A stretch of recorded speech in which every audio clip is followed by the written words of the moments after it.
जय जगन्नाथ प्रिय दर्शक बंधु आज आम एक सुंदर प्रसंग नहीं आसीअछु।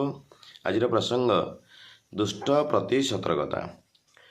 दुर्जनेषु च सर्पेषु वरं सर्पो च दुर्जनः सर्पो दशन्ति कालेन दुर्जनस्तु पदे पदे। यार अर्थ दुर्जन व्यक्ति एवं सर्प मध्य आचार्य चाणक्य तुलना करछन्ति।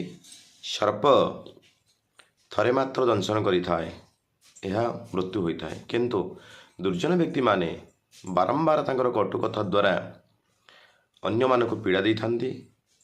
तेणु दुर्जन लोक ठारू सदा सर्वदा दूरे रहिबा शास्त्र सम्मत, यह समस्तंकर मंगल होता है।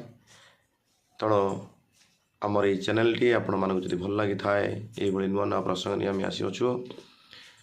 आम चैनल को लाइक शेयर और सब्सक्राइब करंतु। ओम ज्योति क्रिएशन नुआ प्रयास योगासन प्राणायाम सहित आमे किसी हित उपदेश एवं नीतिवाणी दैनिक आमे प्रसारण करुछु। जय जगन्नाथ।